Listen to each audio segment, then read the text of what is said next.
Hi friends, అందరికీ నమస్కారం. అంజలి కథలకి స్వాగతం. కాశీ మజిలీ కథలు 59వ భాగం. ఆ యతి తన కథను ఇలా చెప్పసాగాడు. వత్స, నా చరిత్ర చాలా గుప్తమైనది. అయినప్పటికీ సాటి బ్రాహ్మణ పుత్రుడివి కనుక చెప్తున్నాను. నీ పట్ల గల అవ్యాజానురాగం వలన రహస్యమైన నా కథను నీకు మాత్రమే వెల్లడి చేస్తాను. తామ్రపర్ణి నదీ తీరాన గల దేవనిలయం అనే అగ్రహారం మాది. అక్కడ నివసించే విష్ణుగుప్తుడు అనే బ్రాహ్మణుడికి 7వ కొడుకుని నేను. నన్ను తుందిలుడు అంటారు. మా 6 అన్నలు వేదశాస్త్రాలు బాగా చదువుకున్నవారు. అందరూ కూడా పెక్కు రాజసభల్లో తమ పాండిత్యం ప్రదర్శించి బాగా ధనాన్ని సంపాదించుకున్నవారే. వాళ్ళంతా చక్కని కన్యల్ని పెళ్లాడి ప్రస్తుతము గృహస్థ జీవితం గడుపుతున్నారు కూడా. నేను మాత్రం ఆకతాయితనంతో బాల్యంలో సైతం పెద్దల మాట వినక, పాఠశాలకు వెళ్ళక, గట్టిగా ఒక్క శాస్త్రమైన పట్టు సాధించేలా చదువుకోక నిరక్షర కుక్షిగా మిగిలాను. అచ్చుబోసి వదిలిన ఆబోతులా తిరుగుతూ ఊరి మీద పడి శ్రాద్ధ భోజనాలతో పొట్ట నింపుకుంటూ తుందిల నామధేయం సార్థకమయ్యేలా కుక్షిని నిన్నటమే లక్ష్యం అనుకుంటూ గర్విష్ఠునై తిరగసాగాను. నా తల్లిదండ్రులు నా గురించి విచారపడని రోజు లేదు. బ్రతికినన్నాళ్ళు వారికి నా చింతయే. నా విద్యాహీనతకు, పొగరుబోతుతనానికి బాధపడుతూనే వాళ్ళు కాలధర్మం చెందారు. తర్వాత నేను నా సోదరుల పంచన చేరాలని చూశాను. ఎవరైనా నాలాంటి అవివేకిని ఎన్నాళ్ళు చేరదీస్తారు? నా గర్వానికి జడిసి నన్ను వదిలిపెట్టేశారు. ఇక నాలాంటి తిరుగుబోతుకి పిల్లనిచ్చేదెవరు? ఆ ప్రకారం వివాహం లేకుండా తిరుగుతూ అన్నం పెట్టేవాళ్ళు లేక ఆ అగ్రహారాన్ని వదిలి కొన్నాళ్ళు దేశాలు పట్టిపోయి తిరిగాను. నేను చూడని అడవులు గాని, పట్టణాలు గాని, పుణ్యక్షేత్రాలు గాని లేవు. దాదాపు భూమిని చుట్టి వచ్చానే అనుకో. నాకు ఏ విశేషమూ అంతగా ఆకట్టుకునేది కాదు. విను.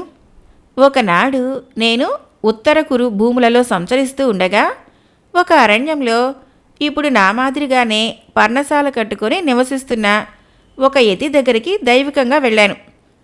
ఆయనకు ఓ 80 ఏళ్లుంటాయేమో. రుద్రాక్షమాల తిప్పుతూ ఆటలాడుకుంటున్న లేడి పిల్లల్ని చూస్తున్నాడు.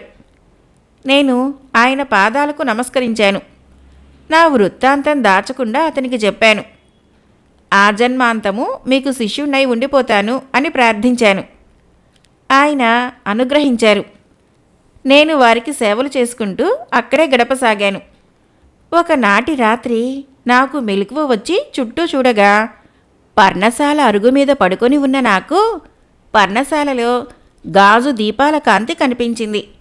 వీణానాదం వినిపించింది. లోపలికి నేను తొంగి చూడగా పర్ణశాలలో ఉండవలసిన వాటికి బదులుగా ఇంద్రభవనంలో ఉండదగిన అలంకారాలు అన్నీ ఉన్నాయి. అన్నింటికంటే ఆశ్చర్యకరమైనది, మా గురువుగారు నవ యువకులై ఉండి ఆమె తొడ మీద తల ఆంచి సవిలాసంగా పడుకొని ఆ గానము తన్మయులై వింటూ ఉన్నారు. ఆహా, ఏమి సౌందర్యము, ఏమి విలాసము! అలాంటి స్త్రీని పొందిన వానిదే జన్మంటే అనిపించింది నాకు. కొంతసేపు చూసి వచ్చి తిరిగి నిద్రలోకి జారుకున్నాను. మర్నాడు ఉదయం లేచి చూస్తే పర్ణశాల యథావిధిగానే ఉంది. అప్పటినుంచి ప్రతి రాత్రి గమనించసాగాను.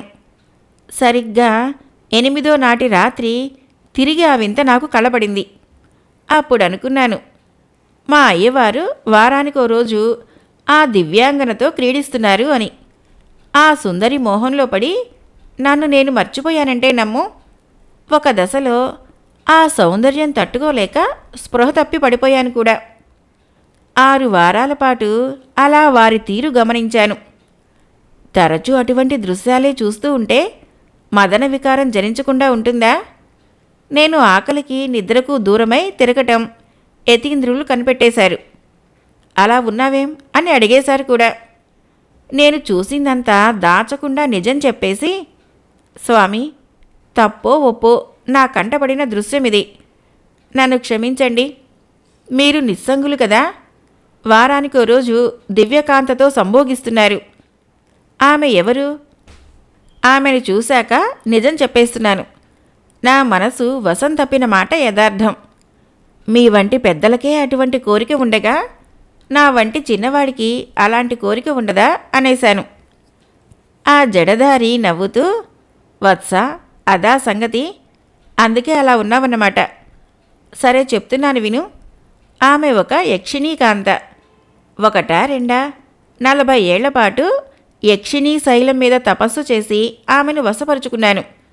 ఆమె ప్రభావం వలనే ఎప్పటికప్పుడు మాత్రమే శృంగార భావాలు జనిస్తాయి. ఆమెనడిగితే ఏదైనా పొందవచ్చు. ఆమె ముందు వృద్ధుడికైనా యవ్వనం ఉదయించాల్సిందే. ఇహలోకంలో ఇలా సుఖపడుతూ మిగతా కాలము పరలోక సౌఖ్యం నిమిత్తము తపస్సు ఆచరిస్తున్నాను అని వివరించాడు. అప్పుడు నేనా యతీంద్రుడికి చేతులు జోడించి నమస్కరించి, మహాత్మా, నాదొక విన్నపం. పుట్టింది మొదలు కష్టాలే తప్ప సుఖం ఎరగను. ఇక స్త్రీ సుఖం అంటారా, అది అస్సలు ఎరగను. రుచి అయినా చూడలేదు. సగం జీవితం అయిపోయింది. ఎక్కడో కొద్దిగా అదృష్టం ఉండి మీ దర్శన భాగ్యం లభించింది. మీరు నా పట్ల దయచూపి ఆ యక్షిణి వశమయ్యే మంత్రం ఉపదేశించండి. ఆ కొండ దగ్గరికెళ్ళి ఆరాధన ప్రారంభిస్తాను. యక్షిణి ప్రసన్నురాలైందా సరే సరి, లేకపోతే మరణిస్తాను. మీరు మంత్రంగాని ఇప్పుడు ఉపదేశించకుంటే ఇప్పుడే మీ పాదాల చెంత బతుకు చాలించేస్తాను అన్నాను. ఆ యతీంద్రుడు నన్ను లేవనెత్తి, ఆ ఉపాసన అంత తేలికనుకుంటున్నావా? యక్షిణుల్లో 3 తెగలున్నాయి. విద్యున్మాల, చంద్రలేఖ, సులోచన అని 3 రకాలు. విద్యున్మాలను 10 ఏళ్ళు, చంద్రలేఖను 20 ఏళ్ళు, సులోచనను 40 ఏళ్ళు ఉపాసించాల్సి ఉంటుంది. అన్నింటికంటే ముందు యక్షిణీ శైలానికి పోవటమే కష్టం. యక్షిణీ దేవతలు క్రూర మృగాల్లా వివిధ రూపాల్లో వచ్చి మొదట సాధకుడి ధైర్యాన్ని పరీక్షిస్తారు. ఆ శిఖరాల్ని అంత సులువుగా ఎక్కనివ్వరు. 40 ఏళ్లపాటు కందమూలాలు తిని అక్కడ నీలాంటి సుఖజీవి ఉపాసనేం చేస్తాడు? పొట్ట పెంచి సుఖంగా ఉండక నీకీ పాట్లు దేనికి, ఇక్కడనే ఉండు అన్నాడు. కానీ నేను పట్టు వీడలేదు. ఆయన పాదాలు వదలలేదు. అప్పుడా మహనీయుడు క్రూర మృగాలు బాధించకుండా ఉండటానికి దగ్గరించుకోవలసిందంటూ ఒక మూలికను ఇచ్చాడు. ఆ శైలం మీద ఒక చెరువు ఉంటుంది. దానికి దగ్గరలో ఒక ఆలయం ఉంది. అక్కడుండే ఒక స్ఫటిక స్తంభం మీద ఉపాసనా క్రమం ఉంటుంది. అది చదువుకొని తదేక దీక్షతో ఉపాసించు అని సెలవిచ్చాడు. నేను ఇక్కడికొచ్చి 10 రోజులు తక్కువగా 30 ఏళ్ళు కావస్తోంది. ఇంకో 10 ఏళ్ల కాలము ఉపాసిస్తే తప్ప నా కోరిక తీరదు అని ముగించాడు తుందిలుడు.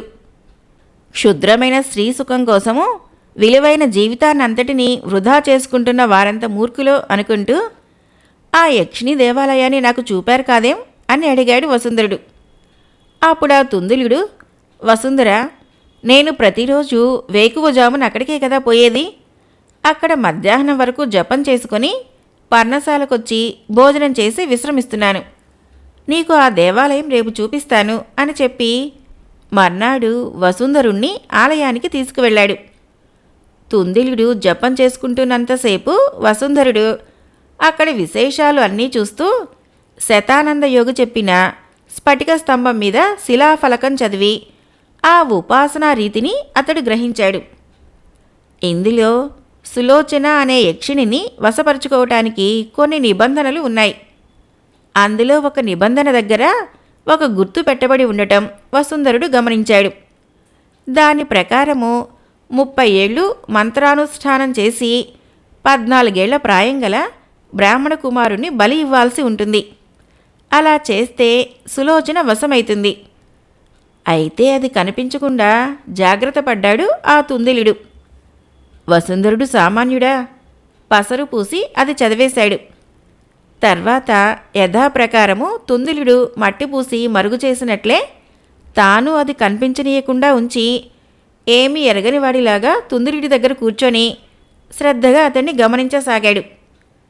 దొంగకే దొంగలా వసుంధరుడు అతన్ని ఓ కంట కనిపెట్టి ఉన్నాడు. అలా 9 రోజులు గడిచాయి. 10వ నాడు స్నానం చేసి ఆలయానికి వెళ్ళాక, ఓయి వసుంధరుడా, నీ మీద మాకు వాత్సల్యం కలిగింది. ఇవాళ నీకొక గొప్ప మంత్రం ఉపదేశిస్తాం. దాంతో నీవు మీ దేశానికి పక్షిలా ఎగిరిపోవచ్చును అన్నాడు తుందిలుడు. ఆ మంత్రం మీకు సిద్ధించిందా? అయితే ఓసారి మీరే ఎగిరి ఎందుకు చూపించకూడదు అని అడిగాడు వసుంధరుడు. అతడు ఇలాంటి ప్రశ్న వేస్తాడని ఊహించని తుందిలుడికి ఏం చెప్పాలో తోచక, బిడ్డ, ఒక మంత్రం అనుష్ఠిస్తున్నప్పుడు ఇంకొకటి అనుష్ఠేయం కాదు. అందువల్ల మేము దానిని ప్రత్యక్షంగా చూపుటకు వీలుపడదు అన్నాడు. స్వామి, అదే నిజమైతే నాకు మంత్రోపదేశం ఎలా చేస్తారు?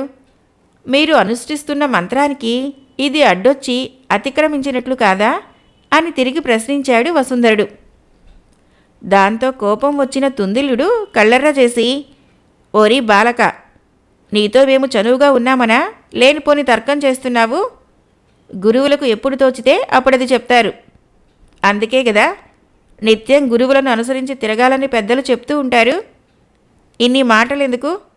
నా దగ్గర ఉపదేశం పొందాలనుకుంటే కుశంకలు మానేసి నా పాదాలు రెండింటి మీద నీ శిరస్సు ఉంచి నేను చెప్పే మంత్రం ఉచ్చరిస్తూ ఉండు.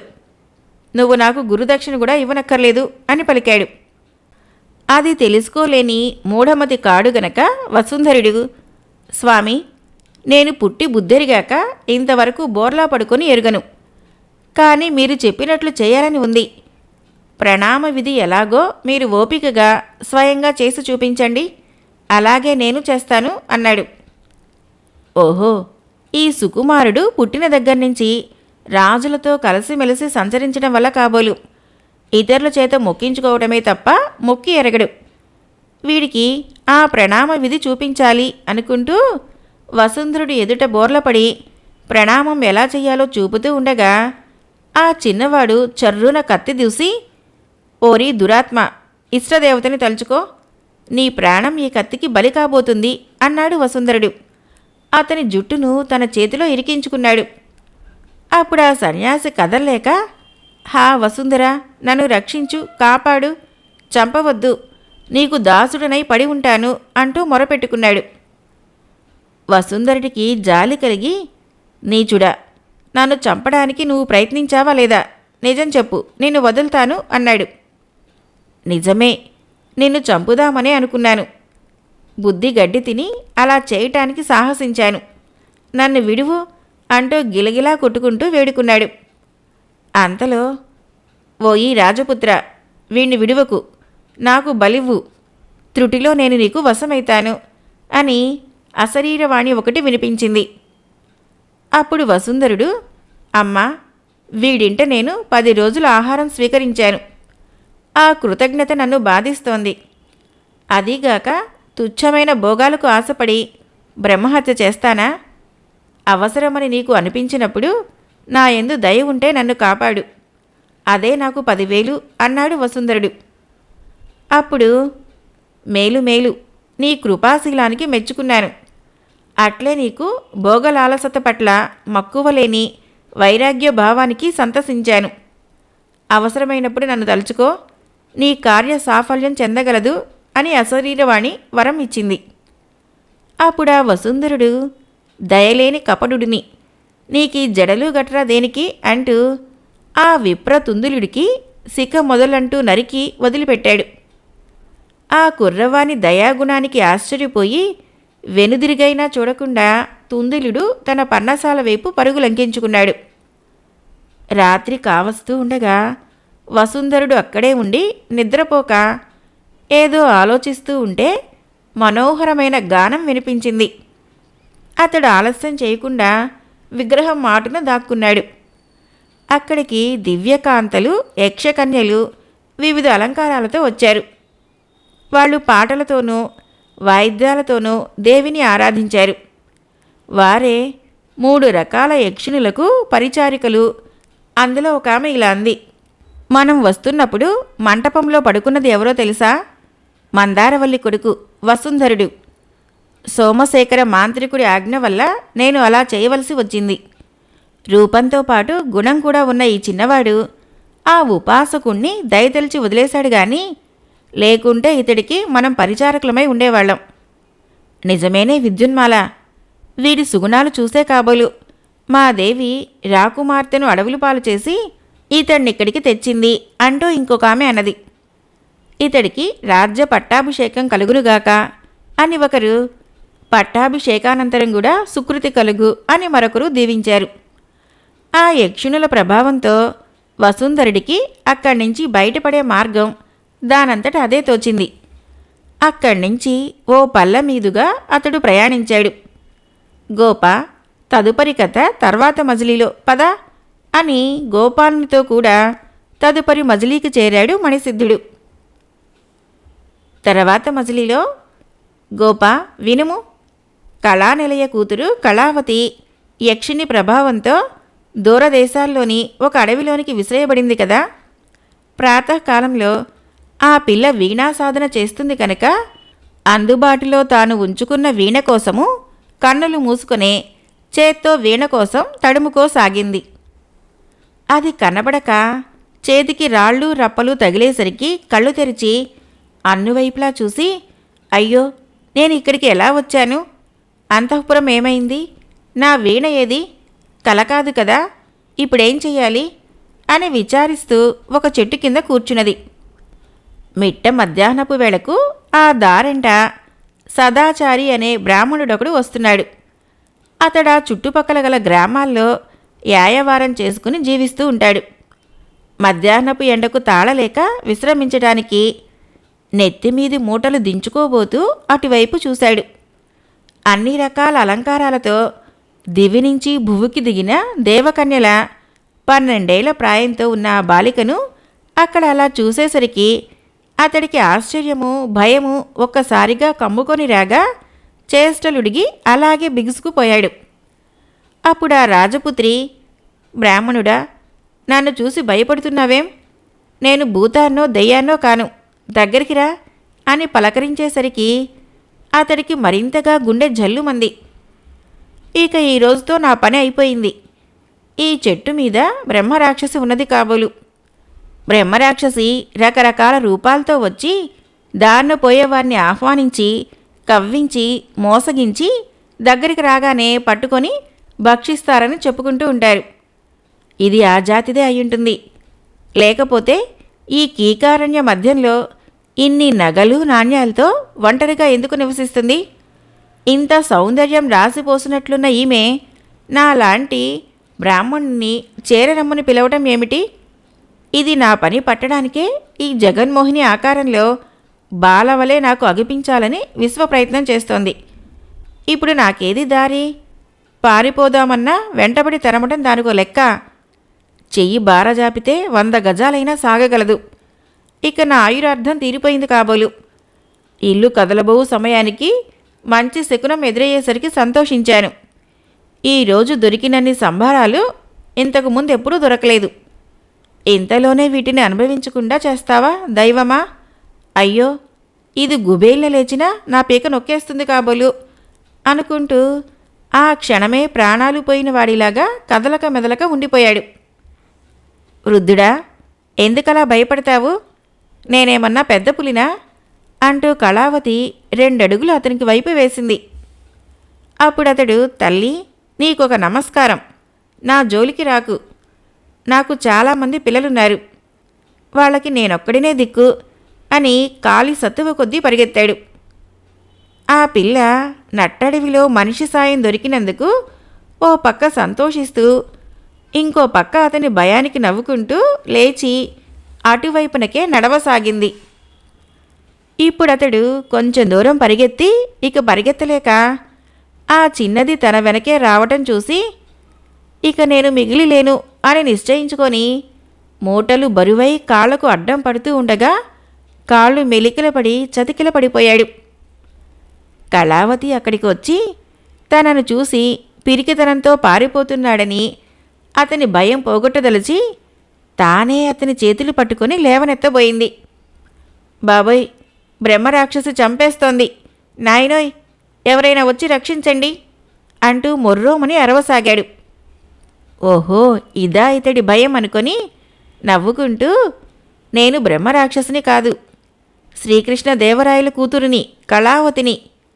నువ్వేదో సహాయాన్ని నాకు చేయగలవని నేను నీ దగ్గరికి వస్తుంటే నన్ను చూసి పారిపోతున్నావు దేనికి?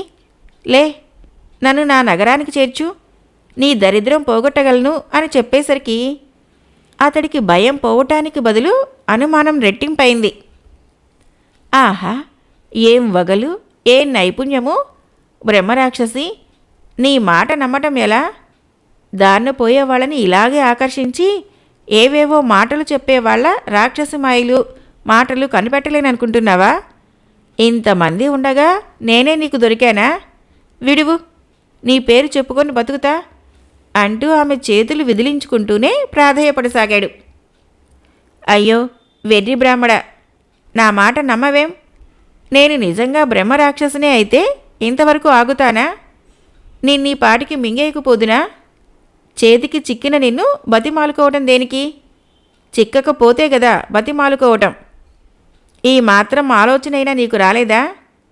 పోనీలే, భయం వల్ల ఆలోచన రాలేదు కాబోలు. నేను నిజంగానే రాజపుత్రికను, దైవంతోడు. నన్ను మా విజయనగరానికి చేర్చు, నీకు మంచి పారితోషికం ఇప్పించగలను అంటూ రెట్టించి చేతులు పట్టుకొని 4 సార్లు అదే మాట చెప్పడంతో క్రమంగా భయం వదిలి వణుకు తగ్గి స్థిమితపడి కొంత ధైర్యం తెచ్చుకున్నాడు. సరేగాని, నువ్వు రాజపుత్రికవైతే ఒక్కర్తవే ఇక్కడికి ఎలా వచ్చావు అని అడగ్గా, అయ్యా, నా వృత్తాంతం వింటే నువ్వు ఇలా జడిసిపోక ఉండేవాడివేమో. నిన్న రాత్రి అంతఃపురంలోనే చాలా పొద్దుపోయేదాకా చదువుకు సంబంధించిన విషయాలే చూసుకుంటూ గ్రంథాలతో గడిపాను. నిద్రపోయి లేచేసరికి అదేం ఇంద్రజాలమో తెలీదు. ఈ ఉదయానికి అడవిలో తేలాను. ఏమిటి కారణమో అర్థం కాక ఆలోచిస్తూ ఉంటే నువ్వొచ్చి నాకు ధైర్యం కలిగించావనుకుంటే నన్ను చూసి నువ్వు ధైర్యం కోల్పోవటం వింతగా ఉంది. అడవుల్లో ఇటువంటి నయవంచన చేసే రాక్షసులుంటారు కాబోలు అని విని ఉండటం వలన భయపడ్డావేమో. నన్ను అడవిలోకి తీసుకువెళ్ళమనటం లేదు. నా నివాసం ఎక్కడో చెప్తున్నాను కదా. నన్ను మా నగరానికి చేర్చావనుకో, నీ దరిద్రం తీరిపోయేంత ధనం ఇప్పించగలను. నన్ను నమ్మవయ్యా అంది వేడుకుంటూ. అప్పుడతను గుండె దిటవు చేసుకుని ధైర్యం తెచ్చుకొని, అయ్యో తల్లి, నువ్వు రాజపుత్రికవా? తెలియక బ్రహ్మరాక్షసువేమో అనుకున్నాను కదా. క్షమించు. మీ తండ్రి ప్రసిద్ధి జగమంతా ఎరిగినదే. ఆ ప్రభువును గురించి తెలియందెవరికి? కానీ మీ నగరం ఇక్కడికి చాలా దూరం ఉంది. కానీ నెమ్మదిగా మీ ఊరు చేర్చగలను. ఇప్పుడు మా ఇంటికి వెళ్ళటం మంచిది. రాపోదాం. ఈ నగలు నాణ్యాలతో నిన్ను చూస్తే ఎలాంటి వారి అయినా దొంగలైతారు. తీసి మూటకట్టు. అవి రహస్యంగా దాచాలి. మా ఇళ్ళు మీ రాచనగరులాగా భద్రమైనవి కూడా కావు అన్నాడు. కళావతి నగలన్నీ మూటగట్టి ఆ బ్రాహ్మణుని చేత పెట్టింది. ఆమెను వెంటబెట్టుకొని సమీపంలో ఉన్న తన గ్రామానికి తీసుకుపోయాడు. తాటకికి మేనత్త అనాలో, పూతనకు తల్లి అనాలో, శూర్పణకు పెద్ద కూతురే కావచ్చో, హిడింబికి అక్కో, లంకినికి చెల్లెలో, ఎలా చుట్టరికం కలిపినా ఆ రాక్షసీమణులకు ఏమీ తీసిపోదు అతని భార్య. ఇంకా లోపలికైనా అడుగు పెట్టకుండానే మగణ్ణి పట్టుకొని, ఈ పిల్లని ఎక్కడి నుంచి లాక్కొచ్చావు? దీని సంతోషంలో పడి తిరుపం ఎత్తడాన్ని మానేసావా ఏం? వీళ్ళందరి కడుపు ఎలా నింపాలనుకున్నావు? ఈ కాపురం చేయటం నా వల్ల కాదు అంటూ నోటికొచ్చినట్లల్లా ప్రేలి కొంతసేపటికి ఆపింది ఆమె. తెచ్చిన మూటలు ఆమె మీదకి విసిరి, లోపలికి పదవే, ఈ బాలికని నిందిస్తావేం? చెప్తా పదా అని లోపలికి తీసుకువెళ్ళి, అదెవరనుకున్నావు? రాజపుత్రిక, శ్రీకృష్ణ దేవరాయల చక్రవర్తి గారి కుమార్తె. దారి తప్పి అడవిలో తేలింది. ఇదిగో ఇవన్నీ ఆమె ఒంటి మీద నగలే. ఆమెను తన తండ్రికి అప్పగిస్తే గొప్ప బహుమానం ఇప్పిస్తానని ఆమె చెబుతోంది. మేము రేపే రాజధానికి బయలుదేరి వెళ్తాం అన్నాడు అతను. ఆ గయ్యాళి గబగబా మూట విప్పి నగలన్నీ లెక్కబెట్టి అవెంత విలువైనవో అంచనా వేసి మూట కట్టేసి లోపల దాచి భర్తతో, చాలే, తెలివి తక్కువ పనులు చేయకు. నువ్వు ఈ పిల్లని రాజుకు అప్పగిస్తే దీని నగలేవి అని అడక్కుపోడు. అప్పుడు మనం జాగ్రత్తగా ఆ నగలన్నీ ఇచ్చేక తప్పదు కదా. ఇంతా చేసి సలక్షణంగా పిల్లని అప్పగిస్తే ఈ నగల విలువలో 10వ వంతో 25వ వంతో పారితోషికమిస్తే ఎలా? చేతికి దొరికింది విడవటం వివేకం కాదు. రాబోయేది ఎంతన్నది తెలియదు కనుక దాన్ని తండ్రి దగ్గరకు తీసుకుపోతానని చెప్పి అడవిలో ఏ పాడు నూతులోనో తోసేసిరా. పిదప మనల్ని అడిగేవాళ్ళుండరు అని దుర్బోధ చేసింది. అది అతడికి ఎంత మాత్రమూ ఇష్టం లేకపోయినా భార్య మీద భయం వల్ల దానికేమీ బదులు చెప్పక తలూపి ఊరుకున్నాడు. తర్వాత కొన్ని రోజుల పాటు నగల మీద ఆశ వల్ల కళావతిని ఆ విప్రుడి భార్య బాగానే చూసింది. ఒకరోజు, తాత, మనం మీ ఇంటికి వచ్చి చాలా రోజులైంది. మా నగరానికి ఎప్పుడు తీసుకువెళ్తావు? నన్ను చూడక మా వాళ్ళంతా విచారిస్తున్నారో అని అడిగింది. అతడు నీళ్లు నములుతూ అదుగో ఇదిగో అంటుంటే ఇతడు భార్యా విధేయుడు. పెళ్ళాన్ని అడిగి ఆమె ఆజ్ఞ ఇస్తే గాని ఏమీ చేయడు అని గ్రహించి ఆమెనే ప్రసన్నం చేసుకోదలచి ఆమెకు నచ్చేలా మాట్లాడేసరికి మర్నాడే వాళ్ల ప్రయాణానికి ఏర్పాట్లు చేసింది ఆ వంచకి. బయలుదేరే ముందు భర్తని పక్కకు పిలిచి ఏం చెప్పాలో మరీ చెప్పింది. కానీ ఆ సదాచారి పేరుకు తగ్గట్లు నిజంగానే మంచి హృదయం ఉన్నవాడు. ఆచారవంతుడు కావటం వలన ఆ బాలిక నడవలేనప్పుడు ఎత్తుకుంటూ దారి బాగున్న చోట్ల నడిపిస్తూ ప్రయాణం చేయసాగాడు. భార్య చేసిన దుర్బోధ అప్పుడప్పుడు అతడి మనసులో ముల్లులాగా గుచ్చుకుంటూ ఉన్నా ముద్దుల మూటగట్టే ఆ బాలికను చంపడానికి అతనికి చేతులు రాక అడవిదారుల పడి నడవసాగాడు. కొన్ని మాసాలు గడిచిన తరువాత అడవుల్లోనే సంచరిస్తూ ఉన్న ఆ విప్రుణ్ణి చూసి, తాత, నీకు విజయనగరం దారి తెలీదా? ఊరికే అడవిదారుల్లోనే నడుస్తున్నావు. చూడు, నీ కాళ్ళు ఎలా వాస్తున్నాయో. దగ్గర దారి అనుకోవడానికి అవకాశం లేదు. ఇలా అయితే ఇన్ని మాసాలకి మనం ఇంకా ఈ చుట్టుపక్కలే ఉన్నాం. ఎన్నటికి రాజధానికి చేరతాం? ఎవరినైనా తెలిసిన వారిని అడిగి నడుద్దాం అనసాగింది ఆమె. దైవికంగా కొన్ని రోజుల ప్రయాణం తర్వాత వాళ్ళు కుముద్వతి అనే నగరానికి చేరుకున్నారు. అక్కడొక సత్రంలో భోజనం చేసి విశ్రాంతి తీసుకుంటుంటే ఆ సత్రం గోడ మీద ఒక ప్రకటన రాయబడి ఉండటం అతడి కంటపడింది. ఆ పట్టణపు రాజు కుముద్వంతుడని, అతని కూతురు కౌముది అని, ఆ పిల్ల చదరంగంలో దిట్ట అని, ఆమెను ఓడించిన వారికి 10,000 మాడలు బహుమానమని ఆ ప్రకటనలో రాసి ఉంది. అయితే ఓడిపోయిన పురుషుణ్ణి వెంటనే ఉరి తీసేస్తారని కూడా అందులో సూచించారు. ఆ చివరి మాటలు విప్రుడికి కొంత ఊరటనిచ్చాయి.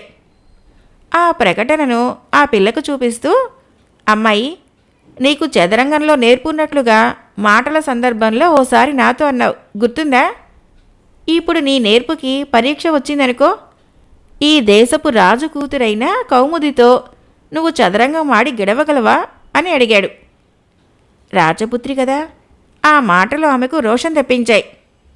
నేను గెలవకపోవటమేమిటి తాత? ఇప్పుడే వాళ్ళతో పోయి చెప్పిరా, నేనాడి చూపిస్తాను. 10,000 మాడలు నీ చేతిలో ఉన్నట్లే అనుకో అంది ఆమె. ఆహా, దైవ ప్రయత్నం చేతనే ఒక్కోసారి కార్యాలు సానుకూలం అవుతుంటాయంటారు. ఇదే కాబోలు. నా పెళ్ళాం చెప్పినట్లు ఈ పిల్లని కడ తీర్చకపోవటమే మంచిదైంది. ఈ బాలిక చదరంగంలో ఓడిపోతే నా చేత్తో నేను చంపనక్కర్లేకుండా వాళ్లే ఉరితీస్తారు. గెలిచిందా 10,000 మాడలు బహుమానంగా వస్తాయి. ఎలాగైనా లాభమే. కానీ పాపం, ఈ పిల్ల బహుమతి గెలుస్తానంటూ ఉత్సాహపడుతున్నదే తప్ప ఓడిపోతే చేటు తెస్తుందని బెంగపడటం లేదు. నేను ఆ మాట పదే పదే గుర్తు చేయకపోవటమే మంచిది అనుకున్నాడు. ప్రకటనలో ఉన్నదాన్ని బట్టి ఆమె పురుషులతోనే చదరంగం ఆడేదానిలా ఉంది. కనుక నీకు పురుష వేషం వేస్తాను. నా పుత్రుడివని చెబుతాను. ఆ రాజకుమార్తెతో చదరంగం ఆడి గెలిచావా, నీ మూలాన నాకు కీర్తి వస్తుంది అని చెప్పడంతో ఆమె అందుకు అంగీకరించింది. కాశీ మజిలీ కథలు 59వ భాగం సమాప్తం. ఫ్రెండ్స్, నా కథలు నచ్చినట్లయితే మన ఛానల్ని తప్పకుండా సబ్స్క్రైబ్ చేయండి, లైక్ చేయండి, షేర్ చేయండి, కామెంట్ చేయండి. Thank you.